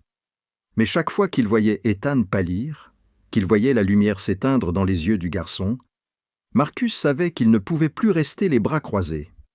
L'occasion se présenta un après-midi où Victoria était sortie pour essayer sa robe de mariée. Alexander était en réunion en ville et ne rentrerait pas avant plusieurs heures. La maison était calme, seuls quelques membres du personnel s'affairaient au rez-de-chaussée. Marcus entra dans la chambre de Victoria, le cœur battant si fort qu'il avait l'impression qu'il allait lui briser les côtes. Il l'avait observée pendant des semaines, mémorisant chacune de ses habitudes, chacun de ses mouvements. Il savait qu'elle aimait venir seule dans sa chambre, fermer la porte à clé et ouvrir un tiroir caché dans la table de chevet. Il savait où chercher. Le tiroir était fermé à clé, mais pour un homme comme Marcus, un petit cadenas n'était pas un obstacle. Il l'ouvrit en quelques secondes et resta immobile devant ce qu'il trouva à l'intérieur. Une petite bouteille brune sans étiquette, soigneusement cachée sous une couche de foulard en soie. Marcus la souleva, les doigts légèrement tremblants. C'était ça. C'était ce qu'elle utilisait pour empoisonner Ethan. Il versa rapidement une petite quantité dans un flacon vide qu'il avait apporté, puis remit tout exactement à sa place, avec soin, précision, comme si personne n'avait jamais touché à quoi que ce soit. Le lendemain, Marcus envoya l'échantillon à un laboratoire privé situé en dehors de la ville. Un endroit où personne ne le connaissait et où personne ne poserait de questions. Il paya en espèces et attendit, tendu et terrifié. 3 jours plus tard, les résultats arrivèrent, et ce qu'il lut le fit frissonner. Il s'agissait d'un composé toxique, du genre de ceux qui endommagent le foie et les reins lorsqu'ils sont pris sur une longue période. Pas assez puissant pour tuer immédiatement, mais suffisamment dangereux pour détruire lentement et douloureusement le corps de l'intérieur. Si cela continuait pendant quelques semaines, la victime ne survivrait pas. Et la victime ici était un innocent garçon de 7 ans. Marcus appela Olivia immédiatement, les mains encore tremblantes lorsqu'il composa le numéro. « Je l'ai », dit-il lorsqu'elle répondit. « La preuve. Elle empoisonne Ethan avec quelque chose qui endommage ses organes. » « J'ai le rapport du laboratoire, haleta Olivia à l'autre bout du fil. « Dieu merci. »« Alors nous pouvons le montrer à M. Mercer. »« Pas encore, » l'interrompit Marcus. « Le rapport du laboratoire prouve seulement que la bouteille contient du poison. Il ne prouve pas que Victoria l'a donné à Ethan. Elle pourrait le nier et dire que quelqu'un l'a placé dans sa chambre. Nous devons la prendre en flagrant délit. » Olivia resta silencieuse un instant, puis demanda « Et le dîner de fiançailles ?» Marcus répondit. « Dans 3 jours, M. Mercer organise un dîner officiel pour annoncer les fiançailles à ses partenaires et amis dans le restaurant le plus cher de Chicago. Il y aura beaucoup de monde, beaucoup de témoins. Si Victoria prévoit de continuer à empoisonner Ethan, c'est là qu'elle le fera. Et que veux-tu que je fasse ?» Marcus répondit. « Je vais m'arranger pour que tu travailles comme serveuse dans ce restaurant ce soir-là. Tu surveilleras Victoria. Si elle met quelque chose dans la nourriture d'Ethan, tu crieras devant tout le monde, devant M. Mercer. » Olivia prit une longue inspiration. « Si je me trompe, si nous nous trompons, nous sommes finis. » Marcus dit sans détour. « M. Mercer nous détruira tous les deux. Et Ethan, mais si nous ne faisons rien... » Olivia l'interrompit, d'une voix calme. « Elle détruira ce garçon de toute façon. Il mourra, Marcus, et personne ne saura pourquoi. » Le silence s'éternisa. Puis Marcus expira. « Tu as raison. Nous n'avons pas d'autre choix. » Ils n'avaient qu'une seule chance. Une nuit, un seul instant pour révéler la vérité. S'ils échouaient, un enfant mourrait, et personne ne saurait jamais pourquoi. Le commissariat de police de Chicago baignait dans la lumière froide des néons lorsque Alexander Mercer franchit les portes vitrées. Il venait de quitter l'hôpital où les médecins se battaient pour sauver Ethan. Ses mains tremblaient encore, sa chemise était toujours tachée de nourriture, depuis qu'il avait tenu son fils dans ses bras sur le sol du restaurant. Mais il ne pouvait pas attendre. Il avait besoin de réponses. Il avait besoin de regarder dans les yeux la femme en qui il avait confiance et lui demander pourquoi. Un officier le conduisit à la salle d'interrogatoire, où Victoria était assise derrière une table, les mains menottées. La robe de soirée coûteuse qu'elle portait ce soir-là était maintenant froissée et déformée. Ses cheveux, autrefois si soigneusement coiffés, étaient défaits et tombaient autour de son visage, et ses yeux, qui le regardaient autrefois avec douceur, étaient maintenant injectés de sang, remplis de panique et de rage. Dès qu'elle vit Alexander entrer, Victoria se précipita vers lui, mais elle fut retenue par la police. « Alex, Alex, tu dois me croire, je n'ai rien fait, cette nounou ment, elle me déteste, elle veut nous détruire. » Alexander ne bougea pas. Il la regarda avec des yeux que Victoria n'avait jamais vus auparavant. Aucune chaleur, aucun amour, seulement le vide glacial d'un homme qui venait d'être trahi de la manière la plus cruelle qui soit. « Pourquoi » demanda-t-il, d'une voix qui n'était qu'un murmure, mais qui résonna dans la pièce silencieuse. « Ce n'est qu'un enfant. »« Mon fils, pourquoi » Victoria secoua violemment la tête. « Je ne sais pas de quoi tu parles. J'aime Ethan, je voulais être sa mère. Cette nounou m'accuse à tort. » Alexander sortit lentement un sac en plastique contenant des preuves de la poche de son manteau. À l'intérieur se trouvait une petite bouteille brune parmi une pile de papier. « C'est la bouteille que Marcus a trouvée dans ton tiroir, dit-il d'une voix neutre, comme quelqu'un qui lit une condamnation à mort. Et voici le rapport du laboratoire. Un composé toxique qui endommage le foie et les reins. Une dose suffisante pour tuer un garçon innocent de 7 ans en quelques semaines. » Le visage de Victoria pâlit. Elle fixa le flacon, puis Alexander. Et à cet instant, le masque parfait qu'elle portait depuis des mois finit par glisser. « Tu ne comprends pas, » murmura-t-elle, la voix tremblante. « Tu ne comprends pas. »« Alors fais-moi comprendre, » dit Alexander en s'approchant, les yeux brûlants de colère, qu'il retenait à grand-peine. « Explique-moi pourquoi tu voulais tuer mon fils. » Et là, Victoria craqua. Elle n'était plus élégante, ni douce, ni parfaite. Elle devint un animal acculé, hurlant avec toute la folie qu'elle avait cachée pendant si longtemps. « Parce qu'il m'a tout pris !» cria Victoria, les larmes et le mascara coulant en traînées noires sur ses joues. « Ton temps, ton amour, ton attention, tout lui appartenait. Je t'aime, Alex, je t'aime plus que tout au monde. Mais tu ne m'as jamais vu.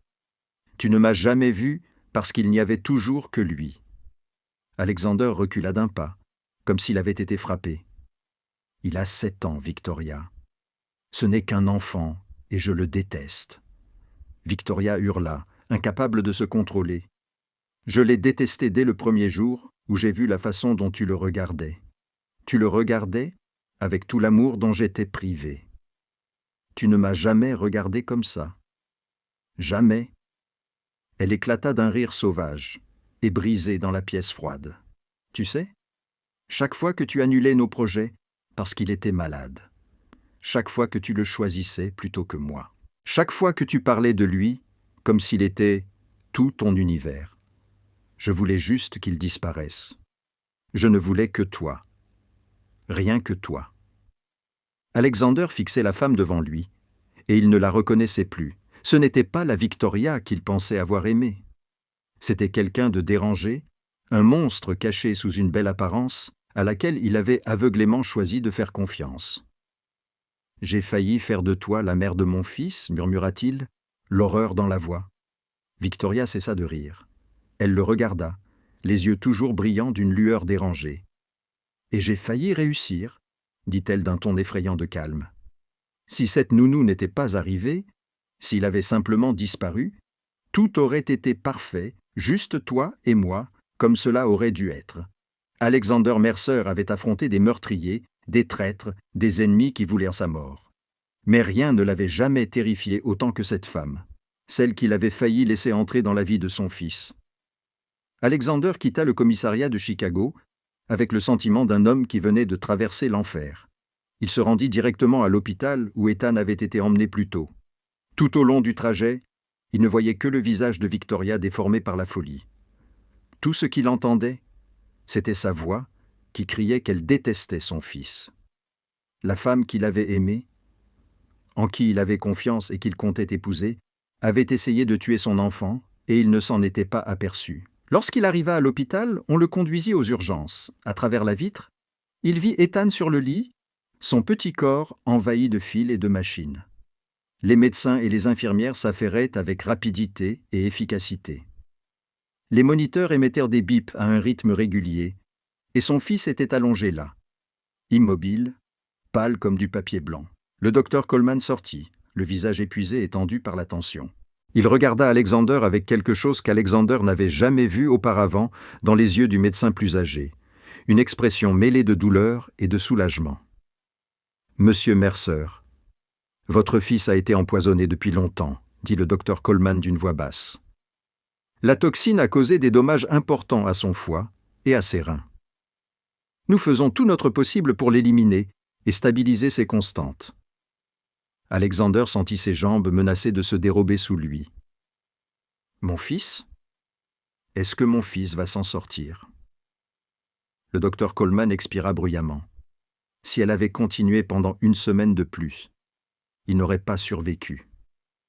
Nous avons eu la chance de le détecter à temps, mais nous avons maintenant besoin de temps pour le surveiller et le soigner. Alexander poussa la porte et entra dans la salle d'attente située à l'extérieur des salles de soins. Des couloirs blancs, une forte odeur de désinfectant dans l'air, un silence terrifiant qui semblait peser sur ses oreilles. Il trouva un coin ombragé et tomba à genoux. Ses jambes ne pouvaient plus le soutenir. Et pour la première fois de sa vie, l'homme le plus puissant de Chicago pria. Il ne savait même pas à qui il adressait sa prière. Il n'était pas un homme de foi. Mais à ce moment-là, il aurait supplié n'importe quelle force, n'importe quelle puissance supérieure, n'importe quoi, si cela pouvait sauver la vie de son fils. « Je suis l'homme le plus puissant de cette ville, » murmura-t-il, la voix brisée. « Je peux tout acheter. Je peux détruire n'importe qui. Mais je n'ai pas pu protéger mon propre fils. Mon fils, mon unique enfant. » Des pas rapides retentirent au bout du couloir. Alexander leva les yeux et vit sa mère, Margaret Mercer, courir vers lui, le visage baigné de larmes. Elle l'enlaça. Et pour la première fois depuis des années, Alexander pleura contre sa mère comme un enfant. « mon fils, murmura Margaret en lui caressant le dos. « J'ai entendu. Je suis venu dès que j'ai pu. Maman, je... » Alexander s'étouffa. « Je lui faisais confiance. Je l'ai fait entrer dans la maison, dans la vie d'Ethan. Je l'ai cru aussi, Alexander, dit Margaret, la voix tremblante. Nous l'avons tous cru. Elle a trompé tout le monde, mais j'aurais dû écouter. » Alexander secoua la tête, la douleur lui déchirant la poitrine. Ethan a essayé de me le dire. Il m'a demandé si Victoria l'aimait vraiment. Olivia a essayé de m'avertir. Elle m'a dit qu'Ethan était en train d'être empoisonné, mais je ne l'ai pas écouté. Je l'ai mise à la porte. J'ai choisi de croire Victoria plutôt que mon propre fils. Margaret le serra plus fort dans ses bras et ne dit rien. Elle savait qu'aucun mot ne pouvait apaiser une telle douleur. Seul le temps et le pardon pouvaient la guérir. Au bout du couloir, Olivia se tenait silencieusement dans un coin sombre. Elle était venue à l'hôpital dès qu'elle avait appris qu'Ethan avait été transporté aux urgences. Elle se tenait là, priant pour l'enfant qu'elle aimait comme le sien, les yeux gonflés et rougis par les larmes. Mais elle n'osait pas s'approcher. Elle ne savait pas si Alexander voudrait la voir. Elle n'était que la nounou qui avait été renvoyée, la femme qu'il avait refusé de croire. Elle n'avait pas le droit d'être là, mais elle ne pouvait pas partir. Pas tant qu'Ethan luttait pour sa vie. Le temps s'écoulait lentement, comme une torture. 1 heure, puis 2. Alexander était assis, la tête baissée, les mains serrées si fort que ses jointures étaient devenues blanches. Margaret était assise à côté de lui, tenant la main de son fils, priant en silence. Puis les portes de la salle d'urgence s'ouvrirent. Le docteur Coleman sortit, et cette fois, un léger sourire illuminait son visage épuisé. « Son état est stable, dit-il. Les lésions au foie et aux reins sont graves, et il lui faudra du temps pour se rétablir complètement. Mais il vivra, monsieur Mercer. Votre fils vivra. » Alexander se leva d'un bond, les jambes encore tremblantes. Il fixa le médecin, n'osant croire ce qu'il venait d'entendre. « Mon fils, Ethan va vivre. »« Oui, » acquiesça le docteur Coleman. « C'est un garçon fort. Il s'est battu avec acharnement. » Alexander Mercer, le parrain de la mafia le plus redouté de Chicago, l'homme qui faisait trembler le monde souterrain, s'effondra sur la chaise et pleura comme un enfant. Il ne pouvait plus le cacher, ni le retenir, seulement les larmes d'un père qui avait failli perdre son fils unique. Ethan allait vivre. Mais les cicatrices du garçon et de son père mettraient beaucoup plus de temps à guérir. Quelques jours après le transfert d'Ethan des urgences à une salle de réveil, Alexander fit quelque chose qu'il n'avait jamais fait de sa vie. Il partit à la recherche de quelqu'un à qui présenter ses excuses. Sa voiture de luxe s'arrêta devant un immeuble vieillissant, à la périphérie de Chicago. Il leva les yeux vers les fenêtres étroites, la peinture écaillée des murs, et sentit sa poitrine se serrer. C'était là qu'Olivia vivait. Après l'avoir jetée hors de son manoir comme si elle était un déchet, Alexander gravit l'escalier sombre. Le souffle court, non pas à cause de l'effort, mais à cause de l'anxiété. Il s'arrêta devant une porte en bois défraîchie par le temps et frappa doucement. Des pas se firent entendre à l'intérieur et la porte s'entr'ouvrit. Olivia se tenait derrière, les yeux écarquillés lorsqu'elle vit l'homme devant elle. Elle ne cacha ni sa surprise ni sa lassitude. « Monsieur Mercer, que faites-vous ici ?» Alexander la regarda, et pour la première fois, il vit clairement la fatigue dans ses yeux. Les ombres profondes sous ses paupières, ses joues creusées. Elle n'avait pas beaucoup dormi, peut-être même moins que lui. « Je ne suis pas ici en tant qu'Alexander Mercer, dit-il d'une voix rauque à cause des nuits blanches passées au chevet de son fils à l'hôpital.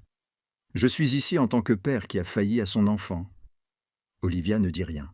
Elle resta simplement là, à le regarder avec une expression qu'il ne pouvait déchiffrer. Pas de haine, pas de triomphe, seulement de l'attente. Alexander prit une profonde inspiration, puis fit quelque chose qu'il n'avait jamais fait avec personne de toute sa vie. Il baissa la tête. « Vous avez essayé de m'avertir, dit-il d'une voix légèrement tremblante. Vous êtes venu me voir et m'avez dit que mon fils était empoisonné. Vous m'avez apporté des preuves, et je ne vous ai pas écouté. Je t'ai jeté dehors comme si tu étais un déchet qui ne méritait pas d'exister. » Olivia resta silencieuse, mais ses yeux se remplirent de larmes. « Mon fils a aussi essayé de m'avertir, » poursuivit Alexander, la voix étranglée. « Il m'a demandé si Victoria l'aimait vraiment. Il m'a dit qu'elle le regardait comme si elle souhaitait qu'il n'existe pas. Il m'a répété ce qu'elle lui avait dit. Et je n'ai pas cru mon propre enfant. J'ai choisi de croire Victoria plutôt que ma propre chair et mon propre sang. » Une larme a coulé sur la joue d'Olivia, puis une autre. Elle ne les a pas essuyées. Elle est restée là, à écouter l'homme le plus puissant de Chicago avouer ses échecs. « J'ai failli perdre mon fils, » a déclaré Alexander, la voix brisée. « Parce que j'étais trop arrogant pour écouter. Parce que j'étais trop aveugle pour voir la vérité. Parce que j'étais trop lâche pour affronter la possibilité que j'avais tort. » Un silence s'installa entre eux. Puis Olivia prit la parole, d'une voix aussi légère qu'un souffle. « Pourquoi êtes-vous venu ici, monsieur Mercer ?» Alexander leva la tête, les yeux rougis. « Parce qu'Ethan demande de vous tous les jours depuis qu'il s'est réveillé. La première chose qu'il a demandé, c'est où était mademoiselle Olivia. Vous lui manquez. Il a besoin de vous. » Il fit une pause, déglutissant péniblement. « Et parce que j'ai besoin d'apprendre à écouter, j'ai besoin d'apprendre à faire confiance aux personnes qui méritent ma confiance. J'avais tort, Olivia. J'avais complètement tort. Et je suis désolé. » Olivia regarda l'homme devant elle et vit quelque chose qu'elle n'avait jamais vu chez lui auparavant. De la détresse. Ce n'était plus le terrifiant chef mafieux que Chicago craignait. Ce n'était qu'un père qui avait failli perdre son unique enfant, debout devant sa porte, le regard plein de regrets et de supplications. « Je reviendrai, » dit-elle après un long silence. « Pas pour toi, pour Ethan. » Alexander acquiesça, et elle vit ses épaules s'affaisser comme si un poids énorme venait enfin de lui être enlevé. « C'est plus que je ne mérite, » dit-il. Il avait bâti un empire sur le pouvoir et le contrôle. Mais ce jour-là, Alexander Mercer apprit que la chose la plus difficile pour un homme puissant était d'admettre qu'il avait eu tort. 2 semaines plus tard, Ethan sortit de l'hôpital. Il était encore faible, sa peau toujours plus pâle que d'habitude. Mais la lumière avait commencé à revenir dans ses yeux. Le docteur Coleman dit que son foie et ses reins auraient besoin de temps pour guérir complètement. Peut-être des mois, peut-être plus. Mais ce qui importait, c'était qu'Ethan allait se rétablir. Le garçon allait vivre. Alexander porta son fils hors de l'hôpital, le serrant contre lui, comme s'il avait peur de le perdre à nouveau. Et lorsqu'ils arrivèrent enfin à la maison, la première personne qu'Ethan vit en franchissant le seuil fut Olivia. Elle se tenait dans le salon, les yeux rouges et gonflés, un sourire tremblant sur les lèvres. Ethan resta immobile un instant, comme s'il n'osait pas croire ce qu'il voyait. Puis il courut, ses jambes faibles bougeant aussi vite qu'elles le pouvaient, et se jeta dans les bras d'Olivia. « Tu es revenu ?» pleura-t-il, ses sanglots s'étouffant dans son étreinte. « Tu avais promis, et tu es revenu ?»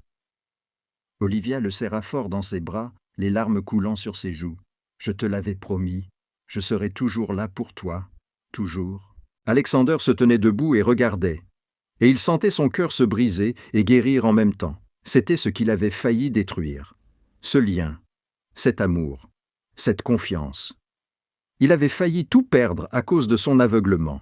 Dans les jours qui suivirent, Alexander changea. Il réduisit son travail, annula les réunions inutiles, refusa les voyages d'affaires lointains.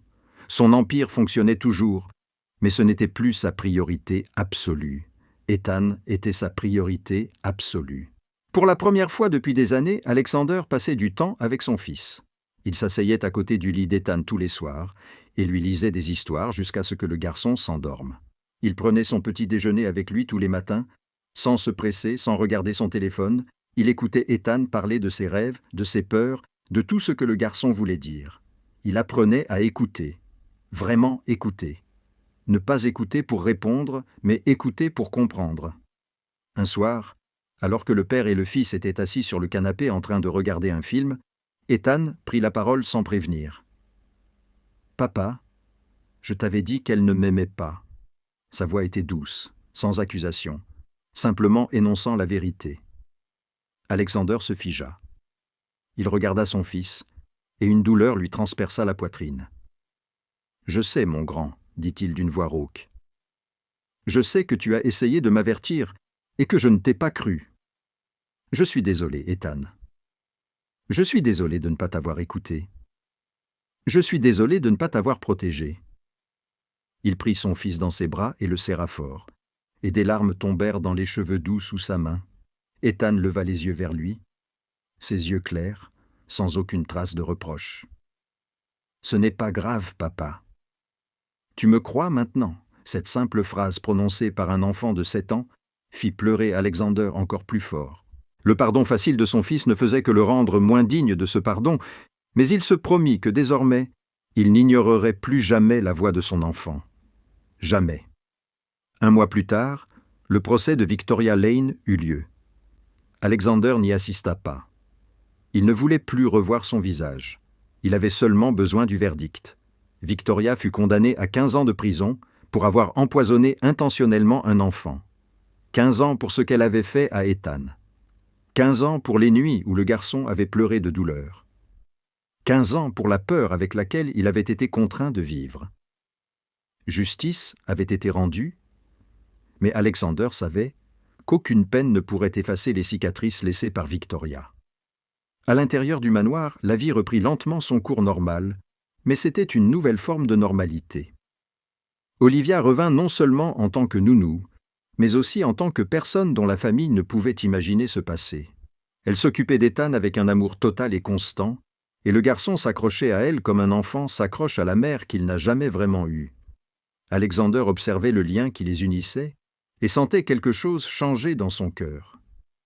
Il commença à voir Olivia différemment, non plus avec les yeux d'un employeur regardant une employée, mais avec les yeux d'un homme regardant une femme qu'il admirait. Mais Alexander ne se précipita pas. Il avait appris à ses dépens qu'il ne fallait pas faire confiance trop vite, ni aimer trop vite. Cette fois-ci, il ferait les choses différemment. Un soir, après qu'Ethan se soit endormi et que la maison se soit calmée, Alexander trouva Olivia sur le balcon. Elle regardait la nuit de Chicago, une légère brise soulevant ses cheveux. « Je veux te dire quelque chose, » dit Alexander doucement. « Je ne sais pas à quoi ressemblera l'avenir. Je ne sais pas où cela nous mènera, mais je sais que je ne veux plus jamais précipiter les choses. J'ai appris cette leçon. Olivia se tourna vers lui, les yeux brillants dans la lueur des lumières. « Moi aussi, dit-elle. La confiance prend du temps. L'amour prend du temps. Je ne veux rien poursuivre. Je veux juste laisser les choses se faire naturellement. » Alexander acquiesça. « Alors nous ne précipiterons pas les choses. Nous construirons lentement sur une base de respect, sur une base de confiance. Et si un jour nous pouvons aller plus loin, tant mieux. Et sinon, au moins, Ethan t'aura toujours. » Et c'est plus que suffisant. Ils restèrent debout en silence, contemplant la ville scintillante de lumière. Ils n'avaient pas besoin d'en dire plus. L'amour ne se précipite pas. La guérison ne s'annonce pas. Et pour la première fois depuis des années, Alexander Mercer cessa de courir après quoi que ce soit. Il resta simplement là, présent. 6 mois plus tard, un nouveau bâtiment s'éleva au cœur de Chicago. Ce n'était pas un gratte-ciel scintillant comme ceux dans lesquels Alexander Mercer avait l'habitude d'investir. Ce n'était pas un hôtel de luxe ni un grand centre commercial. C'était un petit endroit accueillant, avec des murs peints d'un bleu pâle doux et apaisant, et de grandes fenêtres qui laissaient entrer la lumière du soleil. C'était le Mercer Child Protection Center, construit pour les enfants maltraités, abandonnés, blessés. Des enfants qui avaient tant besoin d'un endroit sûr où être écoutés et guéris. Alexander se tenait sur le podium lors de la cérémonie d'inauguration et regardait la foule en contrebas. La presse, les responsables municipaux, les défenseurs sociaux, tous étaient là. Mais ses yeux ne cherchaient que 3 personnes. Ethan était assis au premier rang, en bonne santé, les joues roses, le sourire radieux. Il s'était complètement rétabli, sans aucune trace de ses mois de souffrance. À côté de lui, Olivia était assise, les yeux brillants de fierté. Elle n'était plus la nounou timide et effrayée qu'elle avait été autrefois. Elle avait trouvé sa place, trouvé la famille qu'elle n'avait jamais eue. Et dans la rangée à côté d'eux, Margaret Mercer était assise, un mouchoir à la main, les yeux remplis d'émotion. Alexander s'est éclairci la gorge et a commencé son discours. « Je me tiens ici aujourd'hui, non pas en tant qu'homme d'affaires prospère, ni en tant qu'homme de pouvoir. Je suis ici en tant que père qui a failli perdre son unique enfant à cause d'une simple erreur qui aurait pu le tuer. Je n'ai pas écouté. La foule se tut. Personne n'osait respirer trop fort. Mon fils a essayé de m'avertir que quelque chose n'allait pas. Une nounou courageuse a essayé de me dire la vérité, mais je n'ai pas écouté. J'ai choisi de croire à ma propre illusion, plutôt que d'entendre les petites voix qui suppliaient d'être entendues. Et ce choix a failli détruire tout ce que j'aime. » Alexander fit une pause et regarda Ethan. Le garçon sourit à son père, et Alexander sentit une vague de chaleur envahir sa poitrine. L'amour sans écoute est un amour incomplet. Les enfants sentent le danger avant que les adultes ne soient prêts à l'admettre. Et parfois, la plus petite voix dans la pièce est la seule à dire la vérité. Ce centre a été construit pour s'assurer que chaque petite voix soit entendue, que chaque enfant soit protégé, que chaque appel à l'aide ne soit jamais ignoré. Des applaudissements retentirent, mais Alexander n'y prêta pas attention. Il descendit de l'estrade, se dirigea droit vers le premier rang et prit son fils dans ses bras. Ethan le serra fort contre lui, et Alexander sentit le garçon lui murmurer à l'oreille « Je suis fier de toi, papa. » Margaret les rejoignit et posa une main sur l'épaule de son fils. Elle le regarda les yeux remplis de larmes, mais c'étaient des larmes de bonheur. « Grace serait si fière de toi, Alexander. »« Moi aussi, je suis fier. » Alexander regarda sa mère, puis leva les yeux vers le ciel bleu clair derrière la vitre. « Je l'espère, maman. Je l'espère. » La cérémonie prit fin, les gens se dispersèrent peu à peu, et Alexander, Ethan et Olivia sortirent ensemble. La douce lumière de l'après-midi s'abattit sur eux, formant l'image d'une famille qu'Alexander croyait ne plus jamais avoir. Sur le chemin du retour, alors que la voiture glissait dans les rues familières de Chicago, Ethan prit soudain la parole. « Papa, sommes-nous heureux » Alexander regarda son fils dans le rétroviseur, puis jeta un coup d'œil à Olivia à côté de lui, un doux sourire aux lèvres. Il réfléchit un instant avant de répondre. « Nous sommes honnêtes, mon fils, et c'est mieux que le bonheur. » Ethan hocha la tête comme s'il comprenait pleinement le sens de ces mots. Puis il tendit la main, prit celle de son père, et tous trois continuèrent le trajet vers la maison en silence, un silence paisible, le silence de ceux qui ont survécu à la tempête et ont enfin trouvé le rivage. Cette histoire nous rappelle une leçon profonde. Les menaces les plus dangereuses ne se manifestent pas sous forme de colère ou de violence. Elles se présentent avec un sourire, avec douceur, avec de belles promesses. Elles demandent notre confiance. Et lorsque nous la leur accordons aveuglément, nous pouvons perdre ce qui nous est le plus précieux. Parfois, la plus petite voix dans la pièce est la seule à dire la vérité. Un enfant, un serviteur, quelqu'un sans pouvoir. Ils peuvent voir ce que les plus puissants ne peuvent pas voir, car leur vision n'est pas obscurcie par l'ambition, le désir ou l'illusion. Écoutez-les avant qu'il ne soit trop tard. Faites confiance à l'intuition d'un enfant, car les enfants ressentent les choses avec un cœur pur, non corrompu par les calculs des adultes. Et si vous essayez de parler et que personne ne vous écoute, n'abandonnez pas. Votre conscience est votre boussole. Votre vérité a de la valeur. Votre voix mérite d'être entendue. Si cette histoire vous a touché, veuillez appuyer sur le bouton « J'aime » pour nous soutenir. Partagez cette vidéo avec les personnes que vous aimez, avec ceux qui ont besoin de se rappeler que l'écoute est le plus beau cadeau que nous pouvons nous offrir les uns aux autres. Et n'oubliez pas de vous abonner à notre chaîne pour ne pas manquer chaque jour des histoires pleines de sens. Nous aimerions vraiment connaître vos sentiments les plus profonds. Qu'est-ce que cette histoire vous a fait penser? Avez-vous déjà été confronté à une situation similaire dans votre propre vie? Quelqu'un a-t-il déjà essayé de vous avertir et vous ne l'avez pas écouté? Ou étiez-vous celui qui s'est exprimé et personne ne vous a cru? Partagez votre histoire dans les commentaires ci-dessous. Nous lisons tous les commentaires et apprécions chacun de vos partages. Merci sincèrement d'avoir pris le temps de suivre cette histoire jusqu'à la fin. Nous souhaitons, à tous ceux qui regardent cette vidéo, une bonne santé, une vie joyeuse et des jours remplis de paix aux côtés des personnes qu'ils aiment. N'oubliez pas d'écouter les petites voix autour de vous, car parfois, elles sont les seules à dire la vérité. Au revoir pour l'instant, et à bientôt dans la prochaine vidéo.